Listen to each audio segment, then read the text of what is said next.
The first thing I remember after waking up was the smell of lilies. Thick, sweet, funeral lilies. They were sitting in a cheap glass vase on the windowsill, already browning at the edges, like they'd been there for days. I stared at them and felt my stomach drop, because the last time I smelled lilies that strong was at my own mother's casket 23 years ago. I was supposed to be in the hospital, not surrounded by funeral flowers. My mouth tasted like metal and tape. My arms were heavy, skin papery, veins bruised purple from IVs.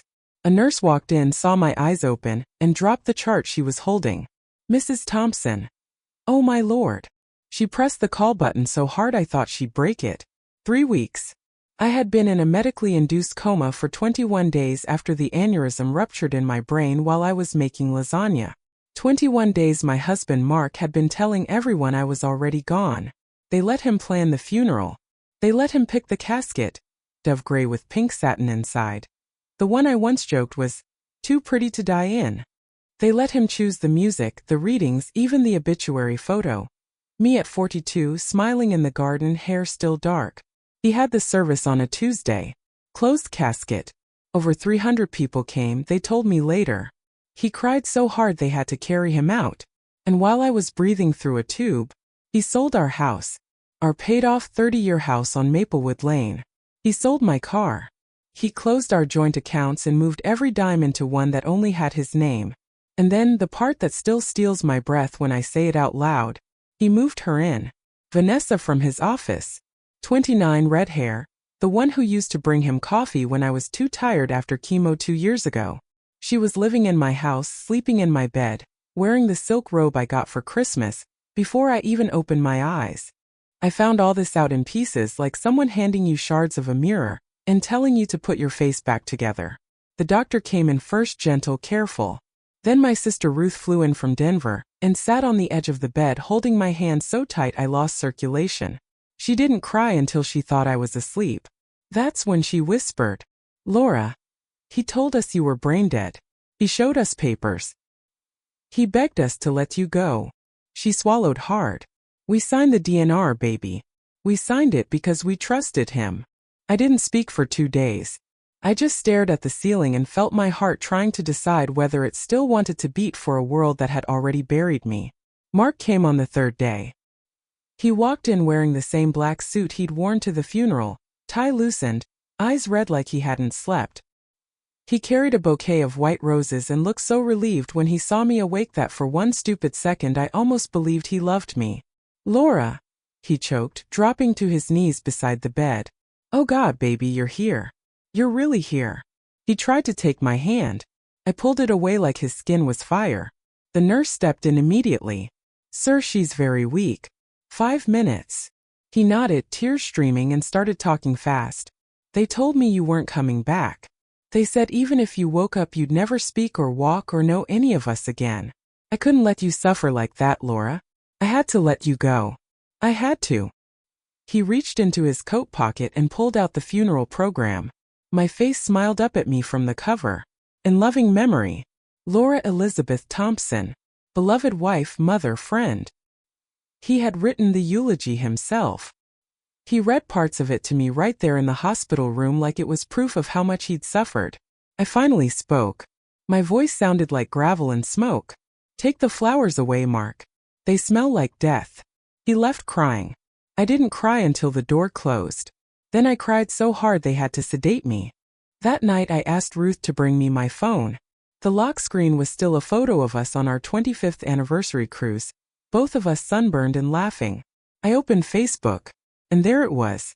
Vanessa had posted 2 days after my funeral. A picture of her feet in my fuzzy slippers, toes painted red, standing on my hardwood floor. Caption: "New chapter. New home. Feeling beyond blessed. Thank you, God.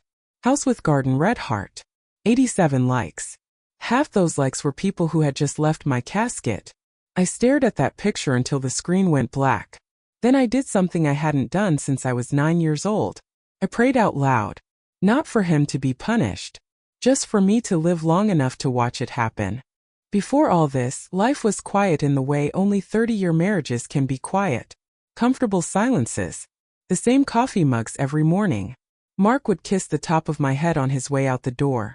always at 7:12 a.m., and I pretend to be annoyed that he still used too much cologne. We had our routines, our inside jokes, the way he'd steal the warm spot in bed when I got up to pee at 3 a.m. People envied us. Even after the cancer scare 2 years ago, we came out stronger. I thought we were unbreakable. He started coming home late in the spring of 2023. First it was inventory at the dealership. Then it was helping Tom close the books. I noticed, but I didn't fight it. I was tired from the new medication, the kind that makes your bones feel like wet sand.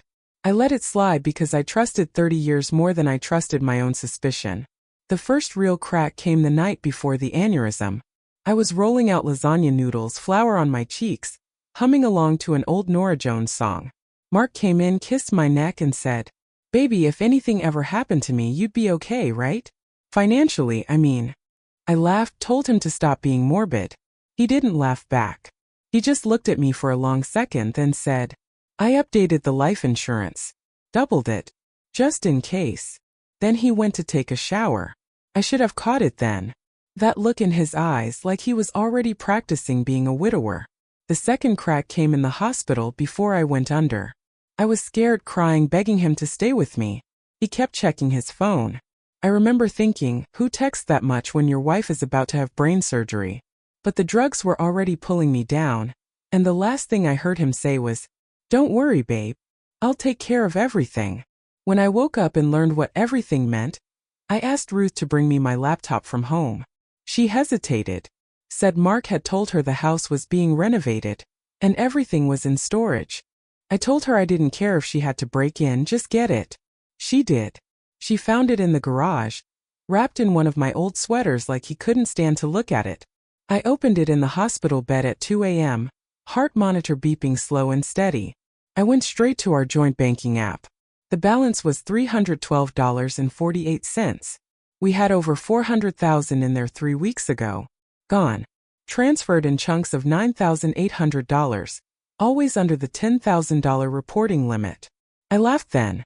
A dry, ugly sound that made the night nurse come running. Next I opened his email. Password still our wedding date because some men never change. And there it was. An entire folder labeled L. Hundreds of messages with Vanessa. The first one was from 2 years ago, right after my last chemo session. Subject: "You looked so strong carrying her out of the treatment center today." His reply: "She's stronger than both of us." I scrolled. It got worse. Photos. Hotel receipts. A message from March. "Once she's gone, we won't have to hide anymore. I promise I'll make you happy every single day." Her reply: "I already believe you." I sat there until the sun came up, reading every word. I didn't cry anymore. I just felt myself turning into something harder. Something that could survive this. Ruth came in at 7 with coffee. I showed her the screen. She read one email. Mark telling Vanessa he'd booked a cabin in Asheville for the weekend after my celebration of life. She threw up in the trash can. That afternoon the hospital social worker came in. Sweet woman, maybe 35. She sat down gently and said, "Mrs. Thompson, your husband has applied to be your permanent guardian and has requested to withdraw life-sustaining treatment. He says it's what you would have wanted." She looked uncomfortable. "I'm required to ask, do you wish to contest this?" I looked her dead in the eye and said, "Get me a lawyer. Right now." They moved me to a different floor that same day. Restricted visitors. Security at the door. Mark tried to come twice. Both times they turned him away. The second time he screamed in the hallway, "She's not in her right mind. She doesn't know what she's doing." I heard every word through the wall. I smiled for the first time in weeks. I was still weak, could barely hold a spoon, but I was alive, and I was furious. The lawyer's name was Claire Okeke. 42, sharp as a switchblade, voice like warm honey over steel. She walked in wearing a navy suit and heels that clicked like a countdown. She didn't waste time on pity. She sat, opened a yellow legal pad and said, "Tell me everything you remember. Then tell me what you want." I told her. Everything. When I finished, she closed the pad and said, "Good. He's greedy, sloppy, and he thinks you're dead. We're going to use all 3. Then she smiled for the first time, small, dangerous, beautiful. First move. Freeze every account he hadn't already emptied. Claire found the new one he'd opened in only his name 2 days after my death. $412,000. My name was still on the original policy. The insurance company had never been notified I was alive. They were about to cut him a check for $1 million. Claire stopped it with one phone call. Second move, the house. He had sold it to a cash buyer, some investor from Charlotte, for $150,000 under market value. Closing was scheduled for the following Monday. Claire filed an emergency injunction Friday afternoon. The judge signed it Saturday morning.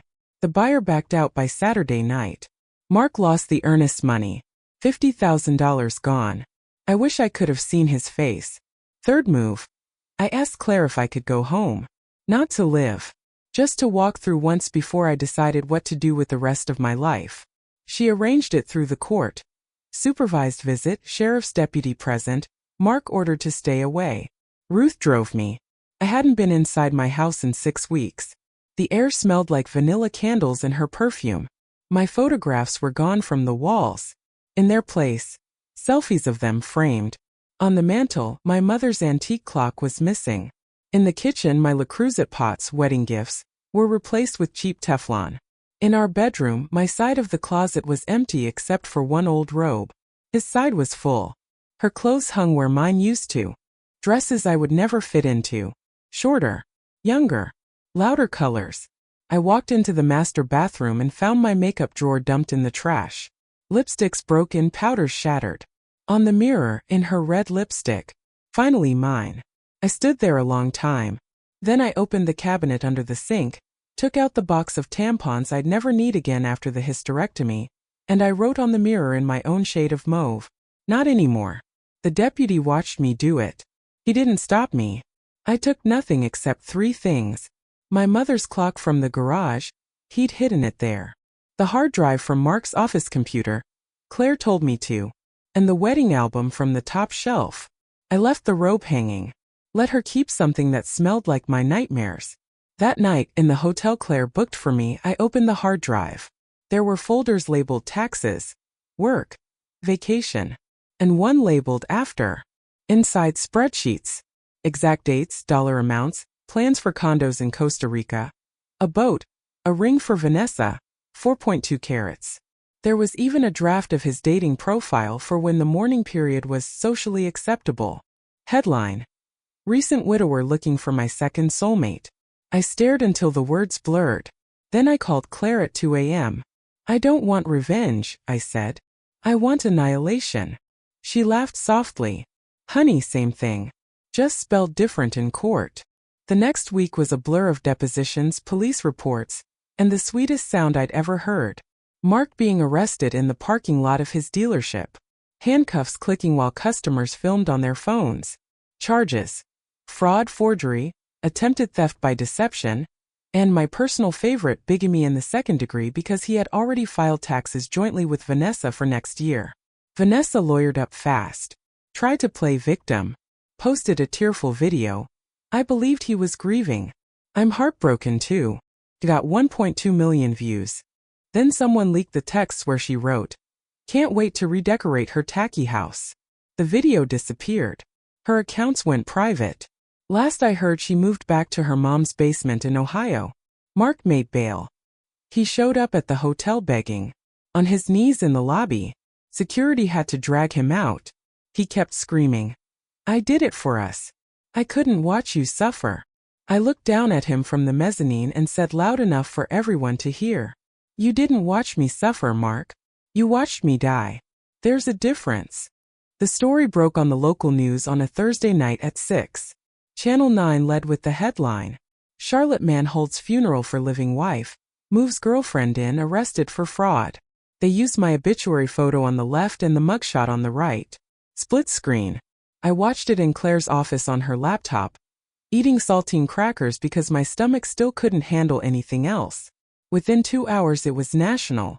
By Friday morning it was on Good Morning America. They called me the widow who wasn't. The comments sections became churches of furious women. Thousands of them. Tens of thousands. I hope she takes every penny. I hope he rots. God protected her for a reason. Someone started a GoFundMe titled Laura's New Chapter. It hit $185,000 in 4 days. I cried when Claire showed me. Not because of the money, though Lord knows I needed it, but because strangers decided I was worth saving after my own husband decided I wasn't. Mark's dealership fired him the same week. His partners bought him out for $1. Literally $1. They sent the check certified mail. Claire framed it for me. The church we'd attended for 24 years asked him to step down from the deacon board. Then they asked him not to come back at all. His own mother stopped speaking to him.